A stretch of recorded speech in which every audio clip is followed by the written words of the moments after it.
3%. ఇండియాలో టాప్ +33. ఇవి నా లెక్కలు కావు, కాగు లెక్కలు, కాగు రిపోర్ట్. నేను నా సొంతం ఏం చెప్తలేను. వెబ్సైట్లో పోయి కాగులో కొడితే వెళ్తాయి. +33%. ఎందుకు తిరోగమనం అవుతుంది? నీ హైడ్రా వల్ల, నీ తుగ్లక్ చర్యల వల్ల, నీ భూదందాల వల్ల, నీ వేధింపుల వల్ల, నీ వసూళ్ల వల్ల.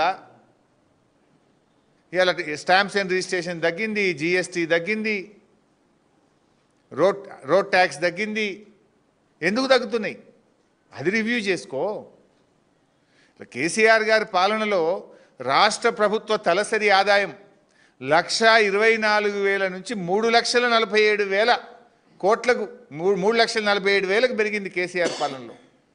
ఆల్మోస్ట్ దేశంలో అత్యధికం, భారతదేశంలోనే అత్యధిక తలసరి ఆదాయం ఉన్న రాష్ట్రాల్లో అగ్రగామిగా తెలంగాణ నిలిపింది కేసీఆర్. అసలు రాష్ట్ర బడ్జెట్, రాష్ట్ర రెవెన్యూ 2014-15లో రాష్ట్ర ప్రభుత్వం యొక్క రెవెన్యూ 62,000 కోట్లు. మేము దిగిపోయే నాటికి 2,30,000 కోట్లతో మీకు ఈ రాష్ట్రాన్ని అప్పచెప్పాం. అంటే 62ను 2,30,000 చేసిందంటే 4 రెట్లు పెంచాం. అందులో 2 కరోనా సంవత్సరాలు. 2 ఏళ్ళు కరోనా వచ్చిన 62,000 నుంచి 2,30,000 కోట్ల రాష్ట్ర ప్రభుత్వ ఆదాయాన్ని పెంచి మీ చేతికి ఇచ్చినాం కదా. 4 రెట్లు పెంచాం. మేమేమో 4 రెట్లు పెంచినాం 9.5 ఏళ్ళలో. 2 ఏళ్ళు కరోనా ఉండంగా. నువ్వు 2 ఏళ్ళలోనేమో డౌన్, మైనస్. ఇది నీ చేతగాంతనం. నీకు పాలన చేతనైతే లేదు. అది ఇడిచిపెట్టి చిల్లర మాటలు మాట్లాడతావు. కేసీఆర్ గారిని పట్టుకొని ఏమంటావు నువ్వు? హైదరాబాద్కి ఏం చేసిండ్రు?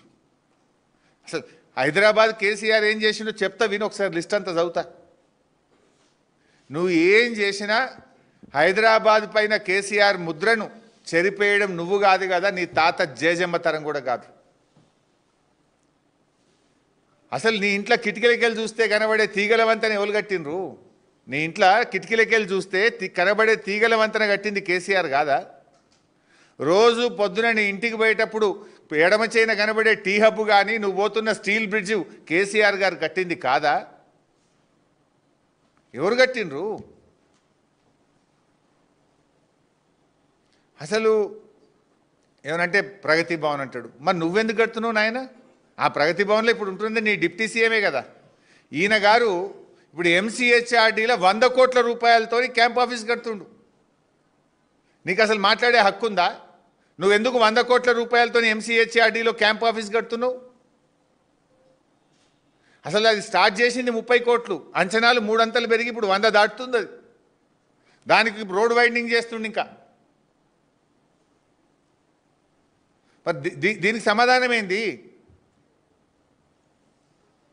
హైదరాబాద్లో నేనేమో చేసిన. అసలు కేసీఆర్ గారు ఆనాడు మున్సిపల్ మంత్రిగా కేటీఆర్ గారు STPలు కట్టిండ్రు హైదరాబాద్లో ముఖ్యంగా స్ట్రాటజిక్ నాలా డెవలప్మెంట్ ప్రోగ్రామ్ తీసుకొని నాలాలను వృద్ధి చేయడం వల్ల ఇలా హైదరాబాద్లో వరదలు వచ్చినా నీళ్లు రాకుండా ఇలా చర్యలు తీసుకున్నది నాటి BRS ప్రభుత్వం. మొన్న ఒకరోజు వరదలు వచ్చినప్పుడు హైదరాబాద్లో మా మాజీ మంత్రివర్యులు తలసాని శ్రీనివాస్ యాదవ్ గారు వరద బాధితుల్ని BRS పార్టీ పక్షాన తాను సొంతగా ఆదుకోవడానికి, వారికి నిత్యావసర వస్తువులు ఇవ్వడానికి నన్ను తీసుకెళ్లారు. నన్ను తీసుకపోతే నేనే కిట్లు పంచిన. సనత్ నగర్ కాన్స్టిట్యున్సీలో దాదాపు 10-12 చోట్ల పంచిన. పొంగ నల్లగుట్ట దగ్గర నాలా ఉండే. ఆ నల్లగుట్ట దగ్గర నన్ను ఆపి నాలా చూపించిండు సీనన్న. ఇగో ఈ కాంగ్రెస్ ప్రభుత్వం వచ్చినాక కనీసం ఈ నాలా పూడిక తీయలే బైసాబ్. అందువల్లనే ఆ పూడిక తీయకపోవడం వల్ల పొంగి ఇళ్లలోకి నీళ్ళు వచ్చినాయి అని చెప్పి ఆనాడు స్వయంగా శ్రీనివాస్ యాదవ్ గారు నాకు చూపించారు. అంటే నువ్వట ఏమో చేసిన అంటావు. నీ ముఖానికి నాలాల పూడిక తీయలేను. మొన్న హైదరాబాద్లో వరదలకు కారణం పూడిక తీయకపోవడము. ప్రతి సంవత్సరం కూడా GHMC వర్షాకాలం ప్రారంభానికి ముందు స్పెషల్ డ్రైవ్ తీసుకొని నాలాల్లో పూడిక తీస్తారు. నువ్వు ఆ పూడిక తీయ శాతగా లేదు. ఇలా వరదలకు కారణం నువ్వు.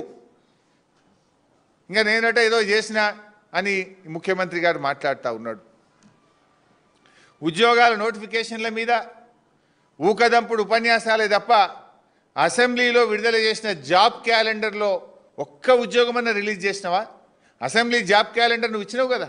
ఒక్క నోటిఫికేషన్, ఒక్క డేట్ ప్రకారం ఒక్కటన్నా ఇచ్చినవా రేవంత్ రెడ్డి అని నేను అడుగుతా ఉన్నా. నిరుద్యోగ యువతీ యువకులకు మొదటి ఏడాదిలో 2 లక్షల ఉద్యోగాలు ఇస్తా అన్నావు. ఇచ్చినావా? 2 లక్షలు ఎక్కడిచ్చినావో చెప్పు. దాని మీద ఎందుకో మాట్లాడవు. గాలి మాటలు తప్ప 6 గ్యారంటీల అమలు మీద మాట్లాడడం ముఖ్యమంత్రికి చేత కాదు. మొన్న మేము అడిగినాం అసెంబ్లీ పెట్టమని. అరే పెట్టవే 10 రోజులు అసెంబ్లీ 6 గ్యారంటీల మీద మాట్లాడదామంటే ఒక్కటే నాడు ఆదివారం అసెంబ్లీ పెట్టిండు, వాయిదా వేసుకొని పారిపోయిండు. 6 గ్యారంటీలు మాట్లాడదాం, జాబ్ క్యాలెండర్ మీద మాట్లాడదాం, రుణమాఫీ మీద మాట్లాడదాం, రైతు బంధు మీద మాట్లాడదాం, పంటల బోనస్ మీద మాట్లాడదాం, అనేక ప్రజా సమస్యలు ఉన్నాయంటే ముఖం చెల్లక సమాధానం చెప్పే చేతగాక ఒక్కరోజు అసెంబ్లీ పెట్టుకొని వాయిదా వేసుకొని పారిపోయిన ముఖ్యమంత్రి రేవంత్ రెడ్డి. ఏమనంటే వ్యక్తిగత హననాలు అంటే విచిత్రంగా ఉంటాయి. అంత ఈయన మాటలు ఎట్లుంటాయంటే వికృత చేష్టలు, విచిత్ర విన్యాసాలు తప్ప ప్రజలకు పనికొచ్చే పని ఒక్కటి కూడా ఉండదు. మా మీద పడి ఏడుస్తాడు పొద్దుగాలు లేస్తే. నువ్వు ముఖ్యమంత్రివి, రాష్ట్ర ప్రభుత్వం నడుపుతున్నావు, ఏం చేసినావో ప్రజలకు చెప్పు, మంచి ఏం చేసినావో చెప్పు అంటే ఎంతసేపు బీఆర్ఎస్ మీదనో, కేటీఆర్ గారి మీదనో, కేసీఆర్ గారి మీదనో మా మీద పడి ఏడవడం తప్ప పేద ప్రజల కన్నీళ్లు దుడిచే ప్రణాళిక ఒక్కటన్నా ఉందా? ఆనాడు వరదలు వస్తే కామారెడ్డి పోయి చూసి వచ్చినావు. 2 నెలల తట్టెడు మట్టి తీసిండ్రాడా? ₹1 సాయం చేసిండ్రా పంట నష్టమైన వాళ్ళకు? మాటలు తప్ప నీ ఏమైనా చేష్టలు ఉన్నాయా? ఏనాడన్నా మాట మీద నిలబడ్డావా? ఏనంటే పార్టీలు అందరినీ దొక్కుకుంటా మీ పైకి వచ్చినా నువ్వే చెప్తాడు, నేను చెప్పలే. ఆయన పాట ఉంటుంది, ఆయన మాటలు కూడా ఉంటాయి. తొక్కుకుంటా పైకి వచ్చిన అంటే నీ స్టైల్ ఏంది? మందిని దొక్కడం, మాట తప్పడం.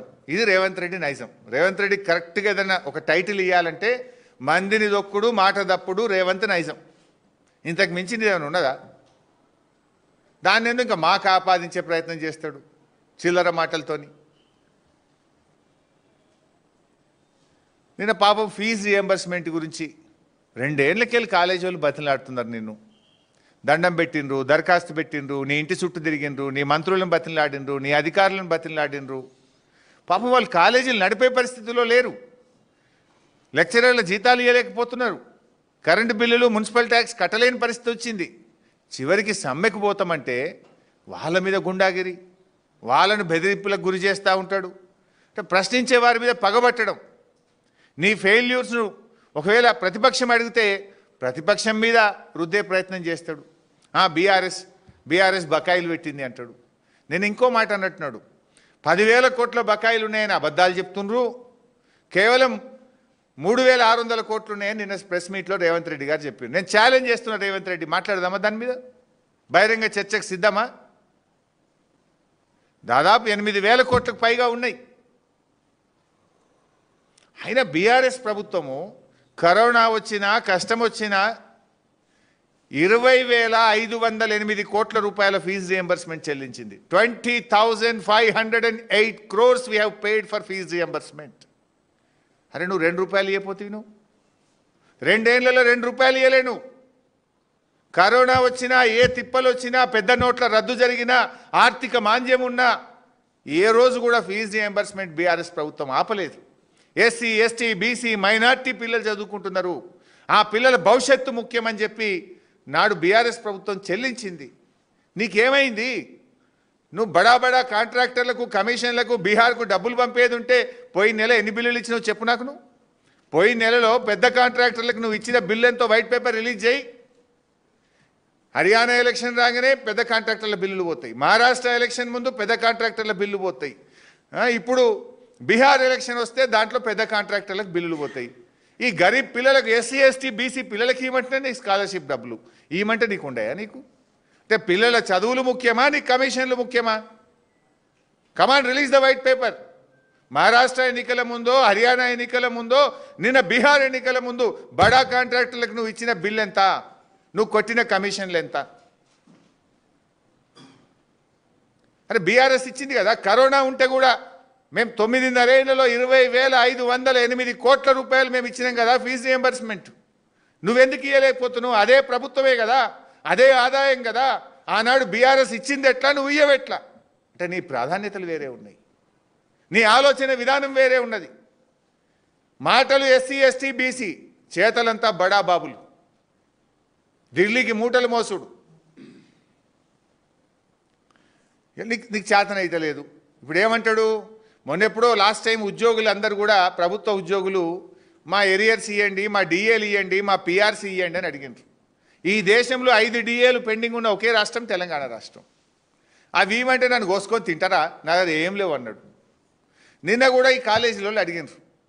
అడిగితే వాళ్ళని పట్టుకొని బ్లాక్మెయిల్, మీకే అప్పచెప్తా మీరు చేయండి, మరి నీకు చేత కాకపోతే నువ్వు దద్దమ్మని ఒప్పుకో, గద్దె దిగు, ఎవరు చేస్తే వాళ్ళు చేస్తారు. నిన్ను చెయ్యమని కదా ఇచ్చింది, నువ్వు ఏం పెట్టినావు మేనిఫెస్టోలో అన్నాడు. మా కాంగ్రెస్ ప్రభుత్వం వస్తే వెంటనే ఫీజు రియంబర్స్మెంట్ బకాయిలు అన్నీ రిలీజ్ చేస్తా, తక్షణమే చేస్తా. మరి ఏం చేసినావు 2 ఏళ్ళకి వెళ్ళి?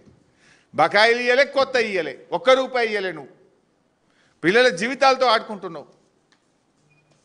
నేను ఇంకో మాట మాట్లాడిండు.